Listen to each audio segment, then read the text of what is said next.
great to be here, and it's nice that so many have turned up for this event. It's a brave new world. We're all in two dimensions, but we're supporting each other, and I think there was a comment made earlier in the program today that we need to pay special attention to looking after one another, and not just our families that we're looking after in the hospitals, but also each other. And the term that struck with me, I think it was Sarah Hodges, said we need to be physically distancing rather than social distancing. So I think that's a message. We're all here to support each other. So we'll move straight on. If you've got any questions during any of the presentations, do put them into the chat and we can raise them after the speakers. We are actually just down to 2 speakers today. Dr. Rivera couldn't participate, unfortunately, but we have 2 excellent speakers from Thailand and from Kenya, and I can welcome our first speaker straight away, Panamang UD. If we have the next slide, which explains her background.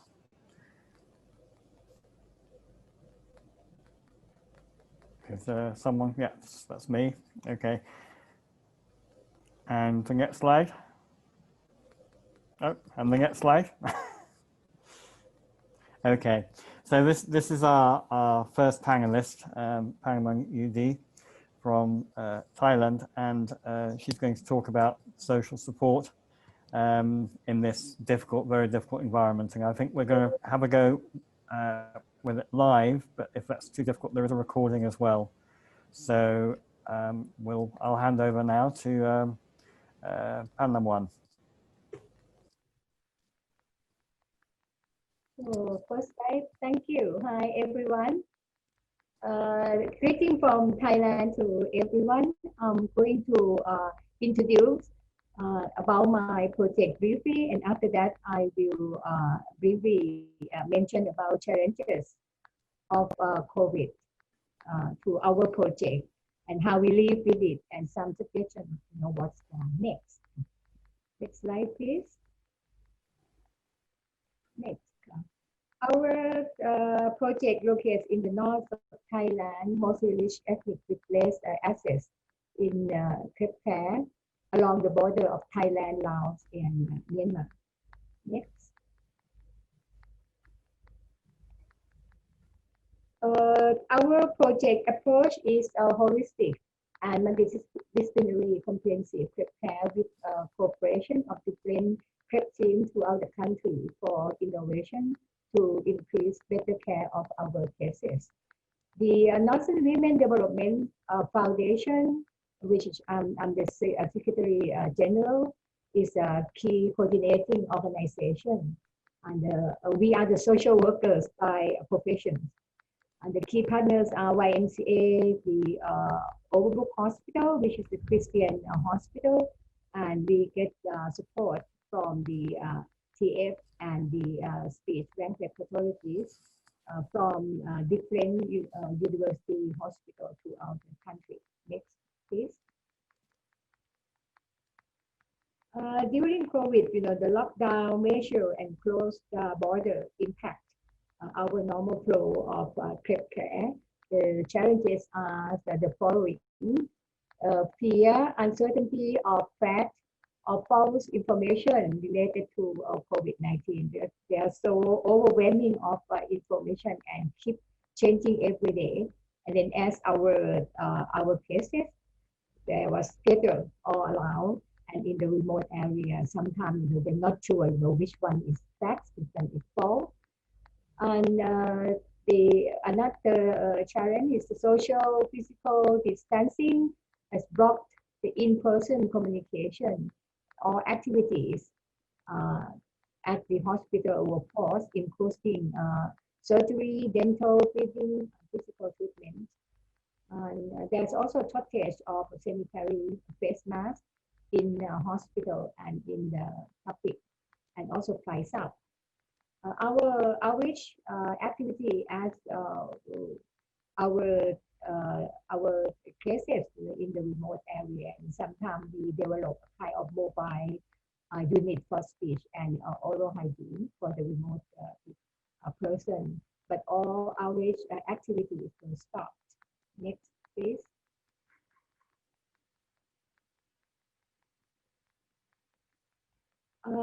During the COVID, as the social worker, we continue our role that help the parents to decrease worry about COVID-19 transmission, and we try best to continue and possible prepare treatment that I'm going to elaborate more in the next slide. And the last one is we mobilize available resources and expertise to fill any gap that beyond the potential of our team. So sometimes we have to mobilize the expertise from other teams that we do not have within our own team.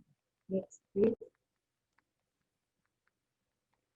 The approach for the social support to the cases, we promoted distant psychosocial counseling through Facebook, group line. Group line is another kind of mobile application similar to WhatsApp, one-to-one video counseling and the prevention of COVID-19 education. Next. We, even at that, with the lockdown, we could continue feeding support and physical stimulation activities in the area that some area that we could get in. We mobilized donation to make face masks. Some similar, there's a package of the face mask and face shields for the hospitals and local public health centers and also families. We try best to organize the telespeech to continue speech therapy for Thai, Lao, and Myanmar cases. Since we cannot do this speech therapy at the hospital and also through the mobile unit, so the telespeech. We use the Facebook Live and also the Group Live application. Next. For the approach to stay connected among the Cleft team, we use Group Live video call for monthly meeting among the project staff. One of our staff is in Myanmar, and two of them in Chiang Rai province, which is about 200 kilometers from another province that where I located. So we cannot meet each other. So we use the Group Live video call to share the information updated. And also among the respective team members, we use the Group Live video and also the Facebook for the remote advice from our Cleft team members to the local area. Next, please.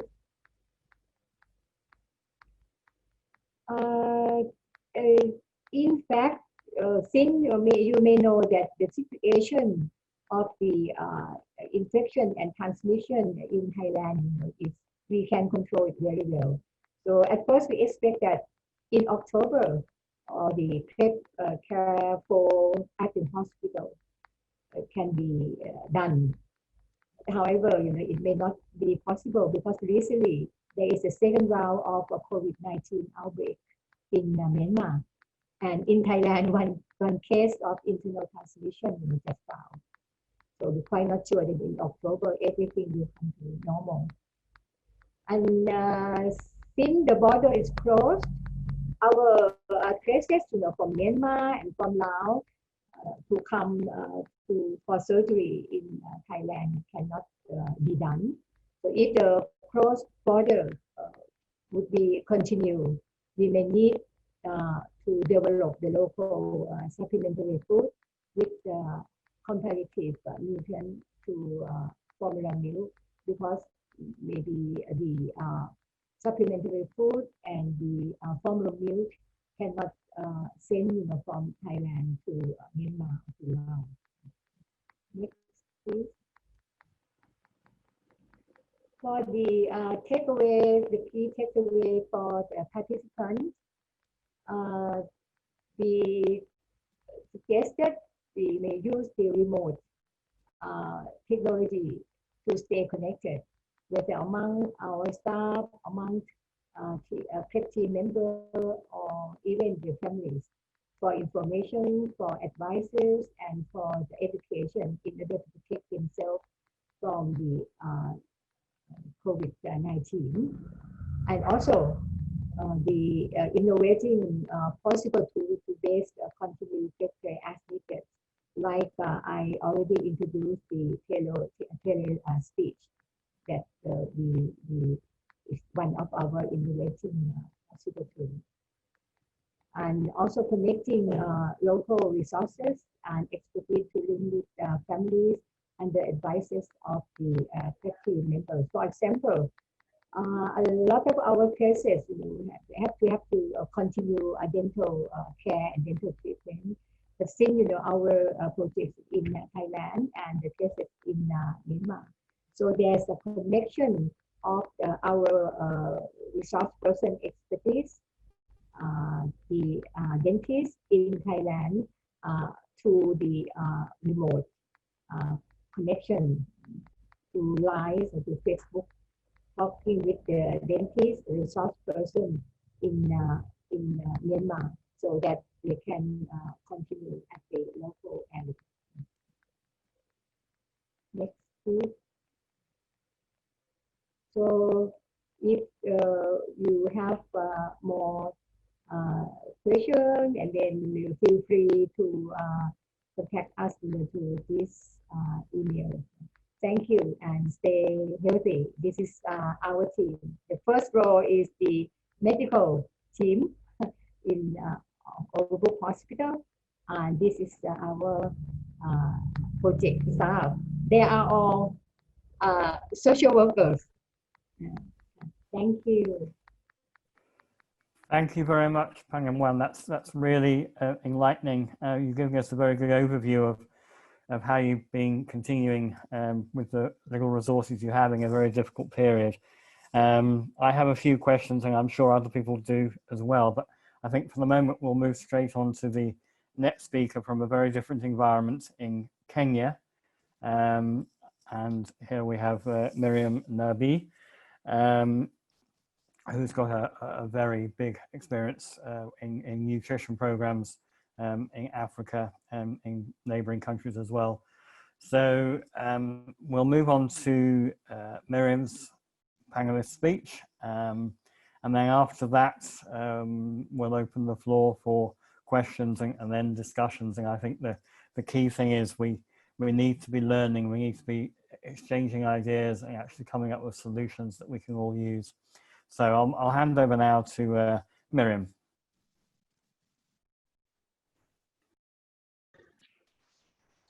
Hi everyone, and thank you so much, Gareth, for the introduction, and thank you everyone for coming to listen to us.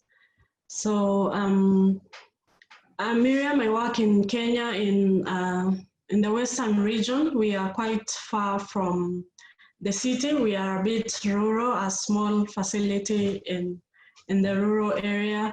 So we actually have not been greatly affected by COVID, just to start with.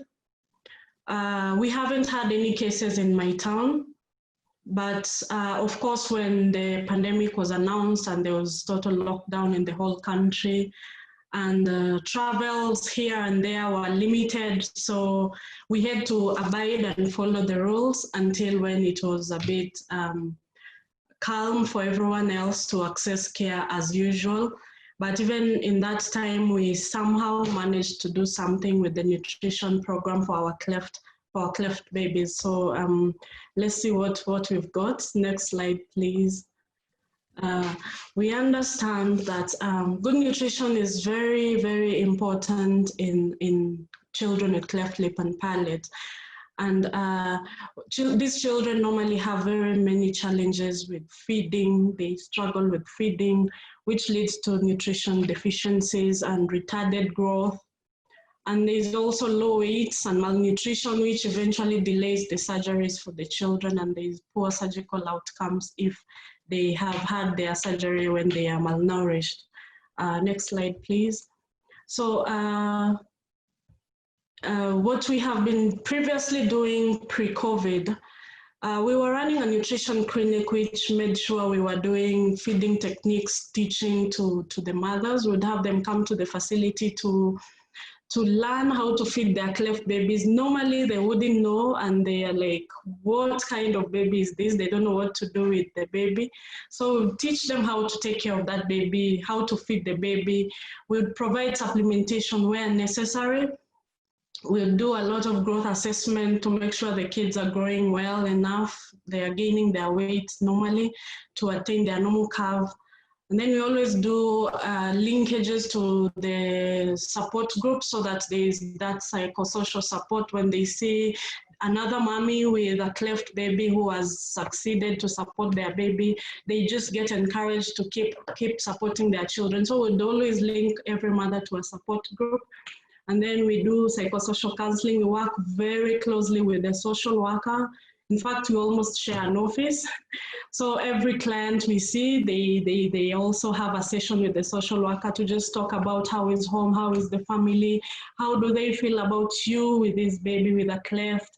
And then most of them would end up breaking in tears and crying, but eventually after the session, they are positive and they are happy about supporting their cleft baby. And we also do nutrition education. We've done a lot of training sessions in the community of people who can help reach out to these mothers in the community with cleft even before they get to the facility. And we've also done training for nutritionists, midwives, nurses from hospitals around us, because in the region, most of the hospitals around don't do clefts. They don't even do cleft care. They would refer to like to many bigger national referral hospitals.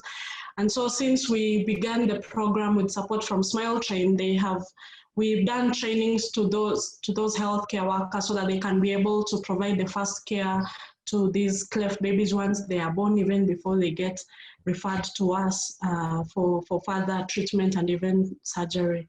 Next slide, please. So since COVID, most of these activities have not been done because we could not have the mothers always traveling to come to the facility. We could not put them together. We could not have support groups of children coming together, playing together, mothers sharing experiences, but still we managed to have something going. Next slide, please. So what we did, we still accepted new referrals because we basically get referrals for those cleft from our nearby facilities.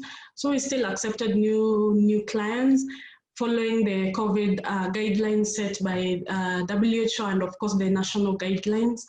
And we took advantage of the first visit because that is when we did the comprehensive assessment, and then we classified our clients in terms of who is severely malnourished, who is moderately malnourished, who is normal, who is stable and almost ready for surgery.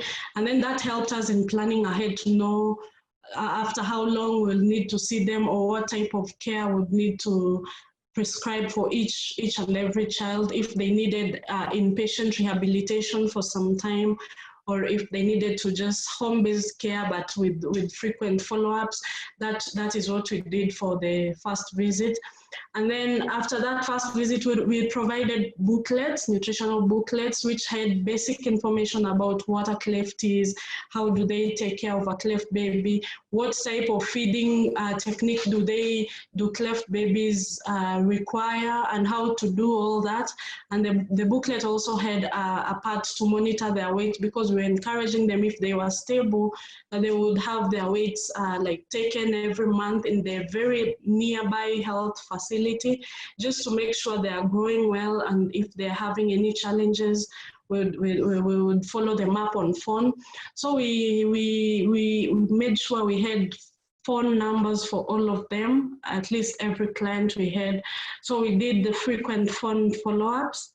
Depending on the plan for each child, there are some we used to call every week, every 2 weeks, every month, just to make sure we are keeping track of how they are doing. And in case they had any challenges, they're also getting back to us and telling, oh, you told me to do this, but I've had challenges with this, and what can I do? So we did a lot of phone follow-ups for most of the clients. However, for the very severe ones and who we were not rehabilitating in the facility, we wanted to see those children. So we provide taxi costs, taxi transportation for them to travel from their facility to, from their homes to the facility, so that we could assess the child, make sure they are still progressing well, because some of them were not doing well, like their weight were not progressing. They were at-risk babies, and we didn't want to just ignore and assume they will definitely grow with the education we have given them. We wanted to see them often to make sure that they are really still in track. We are following them up. So we, thankfully, with Smile Train support, we managed to pay for their taxi costs every visit, and they would come to the facility. Of course, more, considering the COVID guidelines, we'll see the photos eventually of how we managed to still protect the child and still be able to see them and provide the necessary care they needed. And then since we had done lots of trainings for the community health volunteers in the communities, we used them. They were very helpful in this COVID period, because we were linking them to the mothers in the community. They were going to follow them up at home because they had had the nutrition training, the Cleft care training, so they were following them up to see how they are doing. In case of any challenges, they would do that just right from home, and that really helped it to be very easy for the mother to receive the care. And then it was also, we also encouraged the mothers to visit the nearby health centers, at least to keep track of their growth and weight monitoring, and made sure they were growing well. If there was any risk of any, then we would facilitate and have them come to the facility. Next slide, please. This is a sample of a new assessment of a child who had come for a first visit, observing the guidelines, but we made sure that we did everything that the child needed before we came up with a plan for each child. Like for this child, he was at risk, so we gave them a follow-up visit of after 2 weeks, and then we could see the child. And eventually, after just 2 months, he was off the risk scale, so we allowed him home, and we could follow him up on phone and going to the nearby health facility to do their weight. Next slide, please. And this is a sample of the feeding booklet that we used. It just had a photo of course, a Cleft baby who had been operated, just to give them a little hope. And then we had a page for weights to just keep them track whenever they were going to the nearby hospital, they could plot. And if we could go to the next slide, we will see a growth chart which they were plotting on it, and some basic information on what to feed, at what age, if there is any challenges. And of course, they had our contact if following the advice, the basic advice we put on the booklet was a bit of a challenge for them. We allow them to call, and even we would call them because we had a follow-up date for everyone, and that was a phone follow-up date. So we would call to just make sure they are keeping track with the advice that we had given them. Next slide, please. And this is a sample of the nutrition training. This we had actually done towards the end of last year. It's like we knew COVID was coming, but we didn't know. So anyway, this was very, very helpful, because these are the team of community volunteers that helped us quite a lot in the communities to follow up these mothers. We would link, because they come from different regions, different villages. And anytime we get a referral from any of those areas, we'd connect with a community volunteer who comes from that area and say, we have this kid in this area, and this, we describe their home, and then they would help to follow them up. Because they're just in the same village, it was easier for them to to be followed up at home. And because they had the basic knowledge on nutrition and basic care for Cleft, they knew how to assess risk. They really helped to support and monitor these children while at home. But of course, in contact with us, giving us any update of how the child is doing, if they're not doing well, if they're still at risk, if something is not right, or they would always call, and then would advise when to come, or if to just go on, and that went very well. Next slide, please. So in conclusion, this is just a simple photo to conclude and say that for my case, here in Western Kenya, we managed to, pre-COVID, we still had that connection with our clients.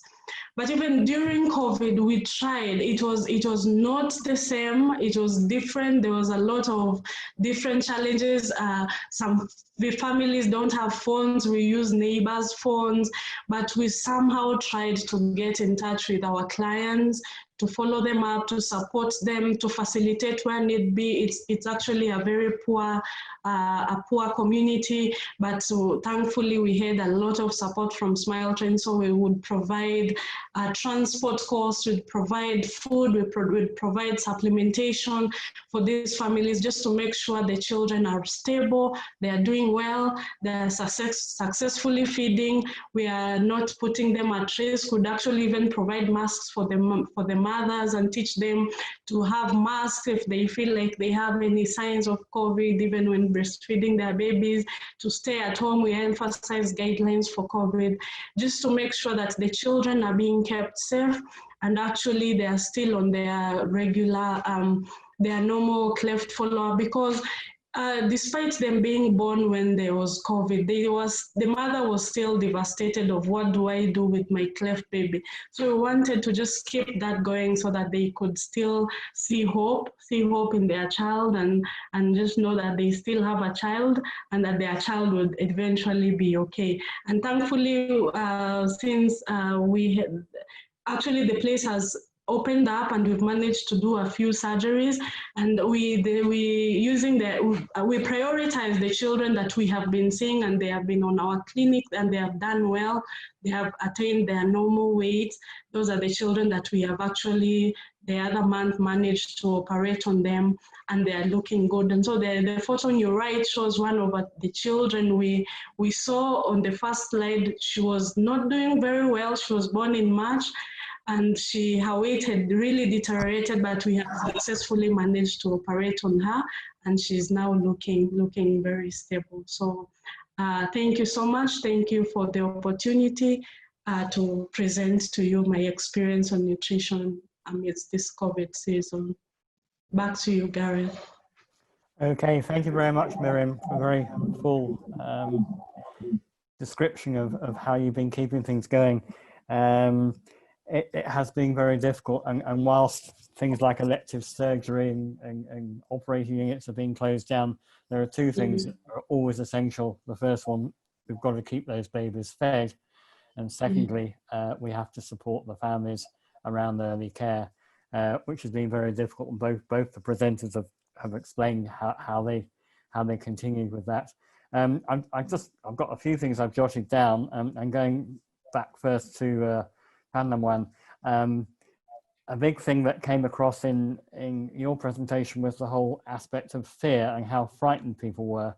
Can you say a little bit more about how you dealt with people's fear? Because I think now that people are still fearful of the pandemic, but I think at the beginning it was a really mystery, scary thing. And I just wonder how you actually dealt with that in the context of Cleft care.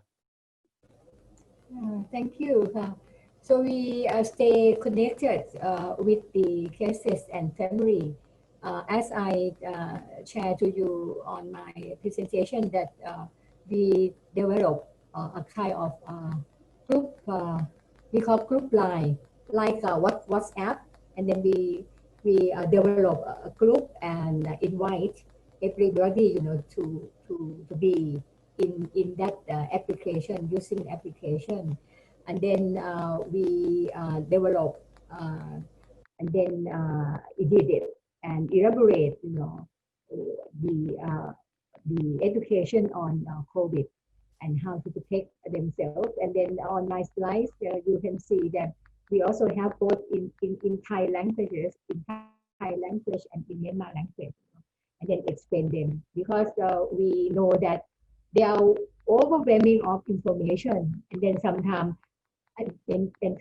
it's not simple enough, so they can not easily digest. So we develop it, and then we put it, on the Facebook Live, or on the Facebook and on the group line, and then also for them also.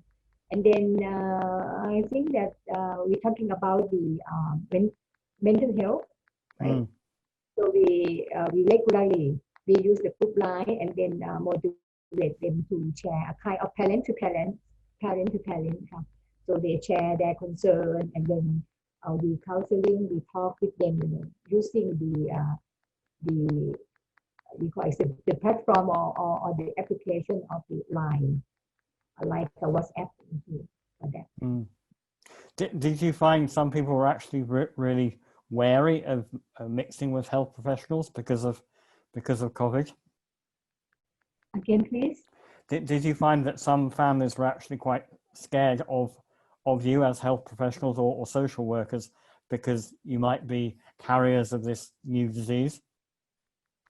At the very beginning, we all worried. Even I myself, because we do not know much about that. We very careful. The sanitary face mask is suddenly shortage. Oh, how we do it, how we go about it, how we solve the problem, and the government said, the cotton, the cotton, the fabric, not the for the medical one we can use. So after that, we say different groups, try to mobilize resources and make the face mask. Otherwise, our partner also we sewing, we call the volunteer, and then develop and then make the face mask, and then distribute it to the healthcare center and to the Cleft family. And then during that time, there are many motivate people to volunteer and then to sew. And then after that, little by little, they know that this way how to do it, clean and wash your hand very often, and they spray this alcohol, or the it's also shortage, very difficult. So in Thailand, there's a kind of training for that. So these tools and these materials and this equipment decrease, the fear and the worry. And we are part of that also for our cases. Well, thank you for that. I'm just going to ask Miriam more or less the same question about in Kenya, were people a bit scared about the nutrition team because of the risk of contagion? Yes, at first when COVID was a hit and everyone was very scared, and the first lockdown was announced, and there were a lot of deaths and a lot of people getting infected with COVID, everyone was scared. Actually, our patient numbers really went down, and the mothers were not really for the idea of coming to the facility. So it actually took time for us to start following them up, and almost by around, because the lockdown was here announced in March, at around May, we were having so many mothers with children whose weight had really deteriorated, and it was a big problem to just support them and encourage them that don't worry, it will be okay, it will be safe, just have a mask, or we will facilitate you to get a mask, get one, come, we'll refund you, but please bring that child for us to see. Because like I said, our community volunteers were going to see the mothers in the community, and they would call us to tell us, oh, one of this child this child in this area, they are not doing very well. And at that time, we'll tell them, please make sure you send them to the facility. And of course, they feared coming to the hospital, but after some time, then they were happy to come. And even in the hospital, we just set up aside apart.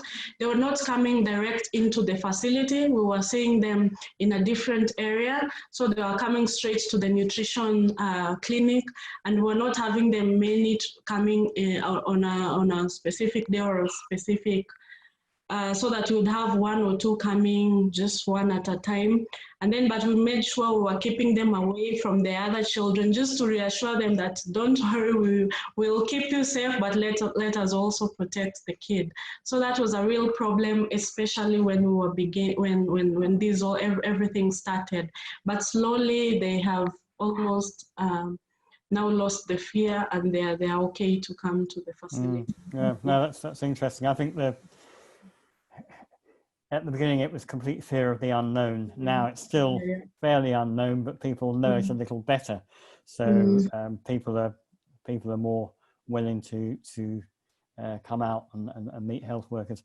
But I'm opening the floor up really because we've now got I think we've got nearly 20 people in this workshop. So please do ask any questions. We had a nice comment from someone, which I'm just reading now, about we sometimes forget the role that community health workers play in actually getting children to the hospitals in the first place.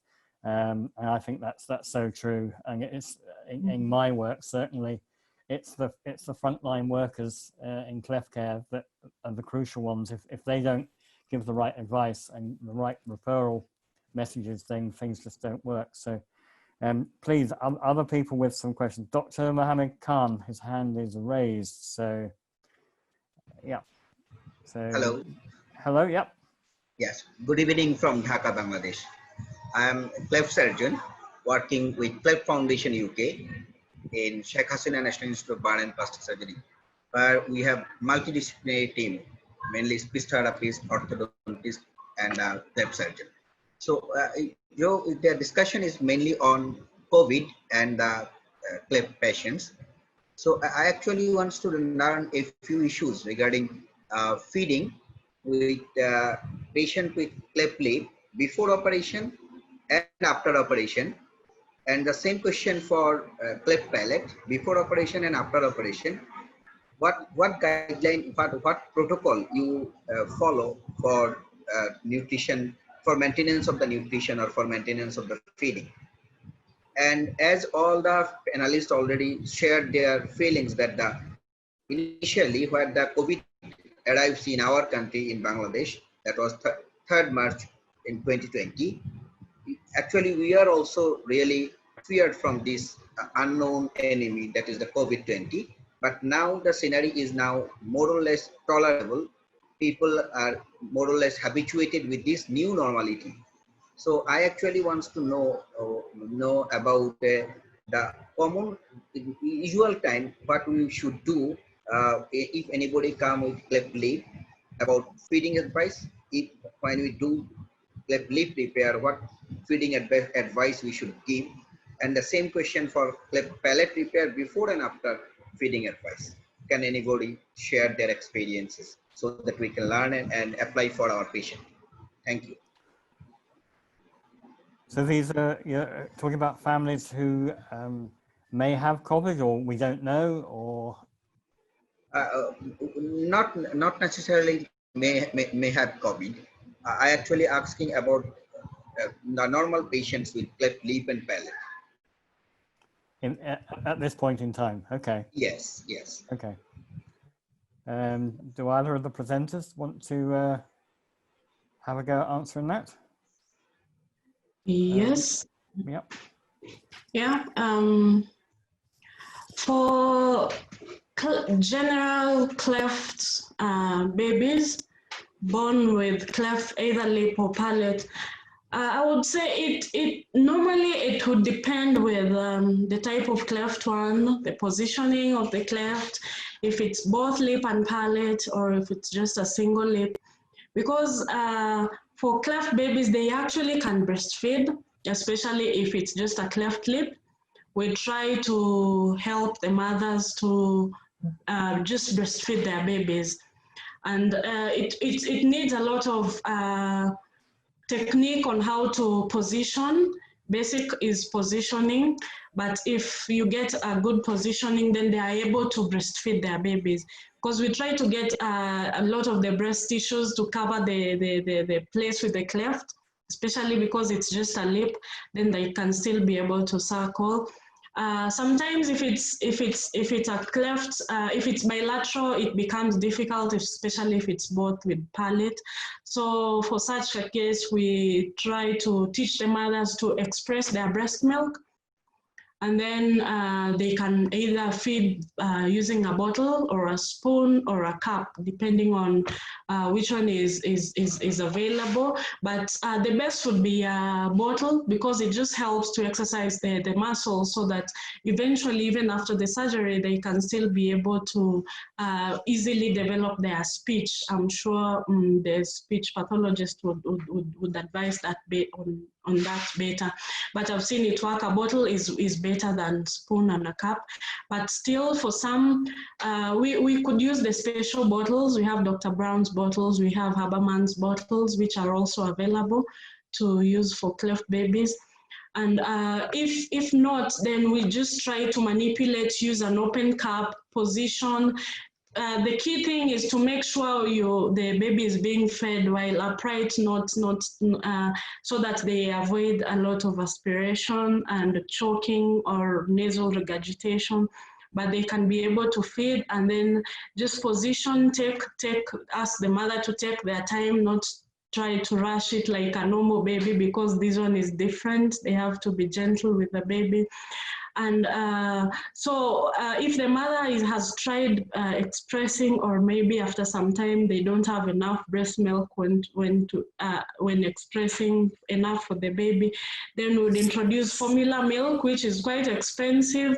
If they have it available, if they can buy, or if we have a plan that can provide the formula milk for the babies, that would be ideal. If not, we come now to the last option, which is cow's milk. And then we just try to pasteurize it and add some water, just to make sure it's not very concentrated for babies below 3 months, and make sure that still we provide them with the necessary nutrition, so that, because it's very key that the child at least gains their weight to eventually have their surgery.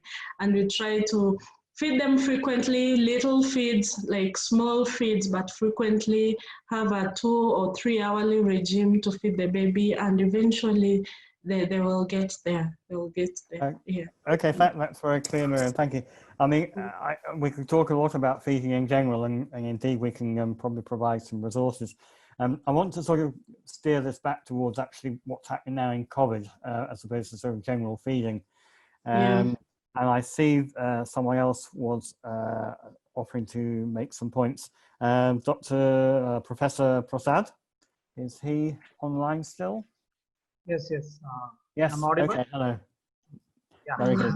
Hello. Yeah, I'm Dr. Manu Prasad from Mysore, which is a town in India. Like the panelist had told, we also faced 3 main challenges during this COVID season. And one was that assurance. Second one was the instructions for the new patients. And the third one was the procurement of the formula, the milk product. So the same situation happened in India. We are still not hit the peak. We had a big problem with travel and communication with the patients. And then we are running centers since almost 7 years in here. But 2 years back, with partnership with DCKH's German organization and Transforming Faces, it was a boon for us that we went very much deep in the community. We had a plan of having satellite centers, which was 60 kilometers from the main center, and we had 3 centers.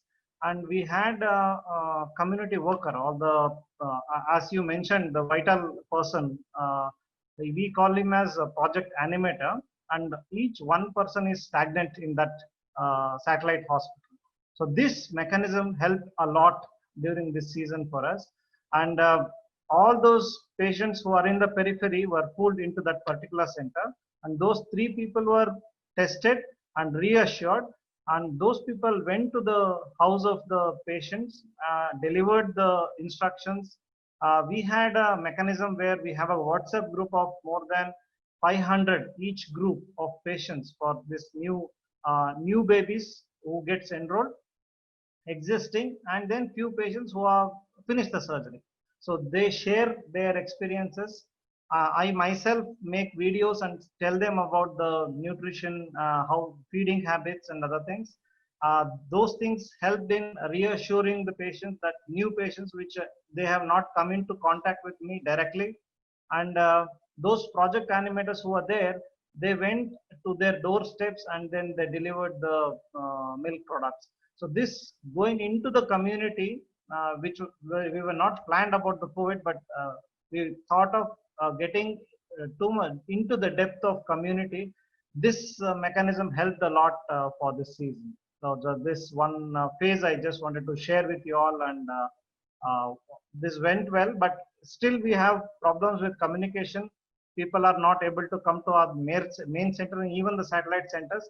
For them, we are still somehow making another arrangements to go ahead. Thanks for the opportunity. That's what I wanted to share.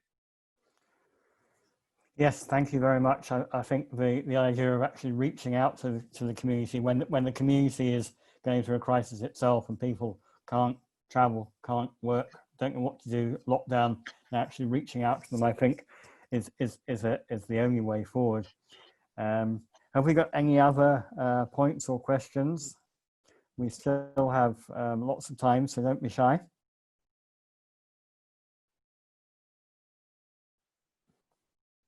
Any hands raised? Just staying on the nutrition side, on the actual food and formula milk. It was worrying, the situation in Thailand, that if the border continues to be shut, how do they continue to find the formula? I'm assuming that I'm assuming that there is not enough formula milk stocked in Thailand at the moment. Perhaps Phang Muang can actually explain a little bit more about that. Actually, the border from Thailand and Myanmar, or Thailand, Laos, whether it's closed for people to get through the border, but the products, they still keep the channel for the products. But we just in case, because now the second wave in Myanmar is starting, so we discussed among our team that if it happened that there's a shortage of the milk, the USP milk or the formula milk that sent from Thailand to Myanmar, if it happened, what should we do? So I used to work in the village a long time ago, that the malnutrition problem is very high in Thailand in many years back. And then there's a kind of training and develop or making the supplementary food for the malnutrition using the local trend for that. So we're thinking that if it's happened that there will be shortage of the formal milk or the milk, supplementary food, from Thailand to Myanmar for the cases. So we may, start to provide this kind of education and training. So there will be continuing of feeding for the. Okay, thanks for that. We've got a raised hand from Berta Tendo, so I shall bring her in if she'd like to.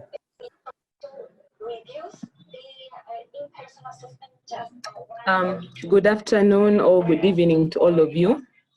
Hello. My name is Bertha Tendo, and I work as a nutritionist at Koso Hospital in Uganda, Kampala. So during COVID-19, our experience has been that most of the patients, Gareth, you asked about them being scared to come to the hospital. However, they were not actually scared because in the community, it did not seem real that they didn't see any cases of COVID-19. So people did not believe that there was COVID or there is COVID-19. However, the main issue was the coexisting comorbidities that the patients had. So for the patients that, for the families that had newborn cleft babies, they did whatever it took to ensure that they come to our nutrition unit to get the necessary nutrition care that they needed. And of course, they spent quite a lot of money. Some were referred by ambulances, but the families had to put fuel in them so they can come to the hospital. But with the help of Smile Train, they were able to be given money to facilitate the increase in the transport fares. So for our old patients, what we did, we noticed that most of them, they had our numbers. So we would also call them and offer them advice, especially if they were transitioning, maybe from one age, maybe from 3 months to 4 months. Most were asking about their return visits. However, when they came back when they're able to come to our unit for the follow-up visits, we realized that a number of them had, the caregivers had lost their livelihoods, they had lost their jobs. So most of them were having supplementary milks. At our unit, we encourage them to give high energy milk, where they add some sugar and sunseed oil to the milk recipe to make it high caloric to meet the increased nutrient demands or the energy demands that the cleft babies face. So most of them were not able to purchase some of these.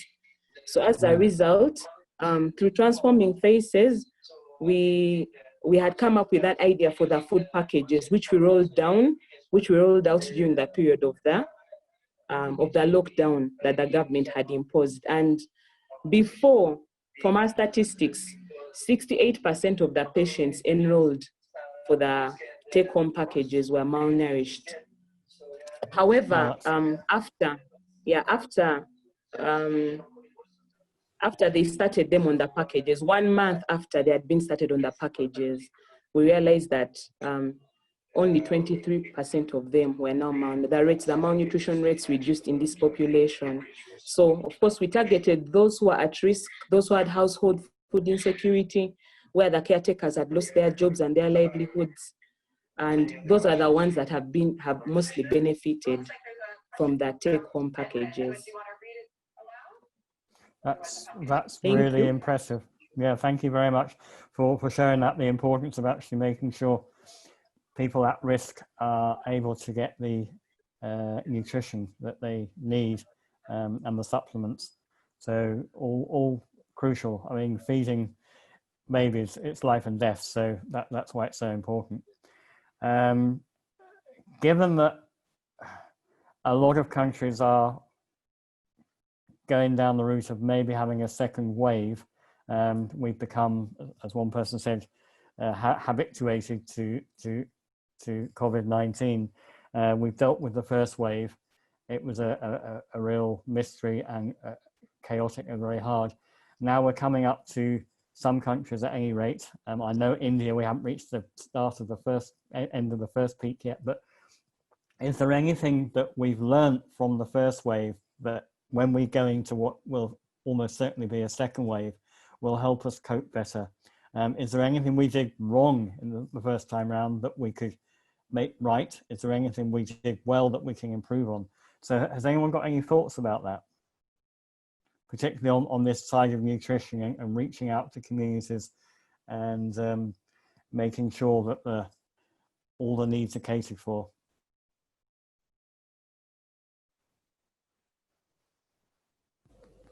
I tried, Gareth. I tried. Yes.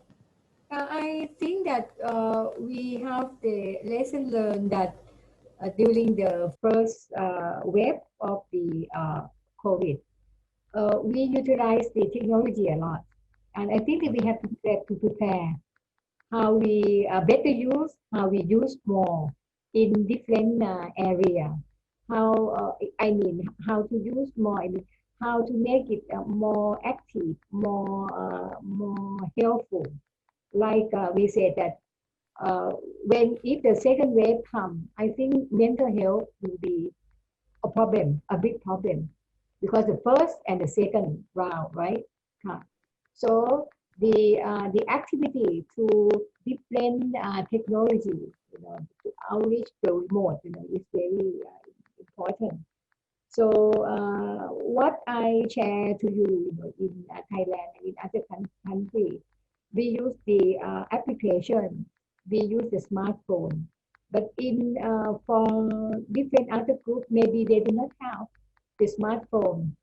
They are in the area that they know Wi-Fi, they know signal, of this. So the roundtable one, they're talking about the radio. I think it's very interesting, to develop, many techniques that to use the radio to continue the feeding education, the nutrition education, even the speed. This is very important. And the group one said that maybe we should develop the radio channel. Maybe TF will support set up the radio channel, radio station for Cleft. I don't know if the second wave or the third wave comes. Yes. Yes, certainly the idea of using radio stations in general to alert or support people in the community seems like a very, very good idea. I mean, if we can build relationships now with the media so that we can use them more efficiently if we need to in the future, it's all, seems very foresightful in Kenya to actually do all those community trainings just before COVID happened. And I think the message is we must always be prepared for when things can get worse. So yeah, make sure we do have people trained up in the field. We do have ways and means of creating outreach messages, either using the media or through mobile phones, tablets. Pamela Sheeran from Smile Train was saying that they're being very flexible at the moment with looking at new technologies and supporting people. So if anyone here has got some novel ideas about using technology, I'm sure Smile Train will be willing to listen and maybe invest. Any other points that people would like to make? Yes. If no one ready to talk, I add one more about the. Yeah. Miriam talk about CHV, right? The community health. Community health visitor, is that what it stands for? Volunteer. Yeah. Volunteers. Village, VHV, village health volunteer.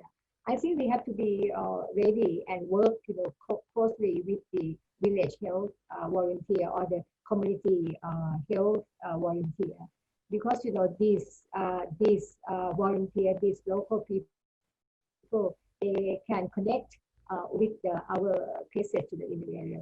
Whatever kind of training, and then like Dr. Manuel said that we can develop video, we can develop many tools, and then disseminate, providing, to work closely with the village health volunteer.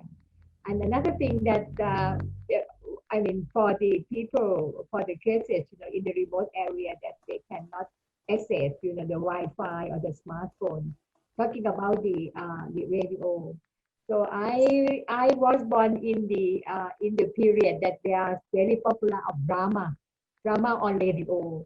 So I think that we can develop that also for will be a tools of education, a kind of skit in feeding, in nutrition, but have it fun for our also in the local language. I think it will be interesting. Yes. Yes, fun education. That's very important. I think there was someone. Yes, Zipporah may have wanted to ask a question or make a point. Yeah, I wanted to say about coming into the second wave, which some of our countries haven't reached there, but looking at what is happening, we are going to go there.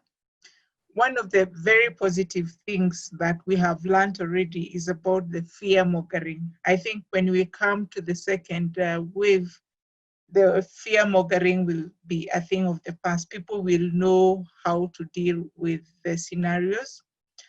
I think we cannot ignore the role of the media. Like in our country, there's been a lot of media input about how to stay safe, how to social distance, and how to continue with seeking care. But the role of the community health volunteers and health workers cannot be overemphasized going forward, because these children are still going to be born with cleft. They still need to be fed for them to be ready for surgery. And that will give them the best chance of having a good correction. So I think with those three things, the lack of fear, the using the media to pass positive information, and using the community health volunteers, health workers, to take the message for the new children that are being born, will go a long way in making sure that we maintain a seemingly comprehensive care for the cleft patients in our setup. Thank you. Thank you very much for those wise remarks. And yes, I think COVID has become a threat, but it's become demystified. And I think the scare and horror stories that were just floating around the media at the beginning were making the situation worse. And I think this time round, unfortunately, again, this time round, people will be less anxious, yes, but less anxious in a hysterical way. Well, some of the main points I think I've picked up on are the use of technology, certainly, and to invest in it now. We're having to learn it quickly, and I think that will be something that we can use in the future. The role of actually going out into the community, if the people aren't able or willing to come out to clinics, then you have to go and meet them. And in that situation, there may be further issues around not having enough nutrition, because people have lost work, lost jobs, families are in crisis, they can't afford milk. So you need to make sure that the poverty aspects are covered as well.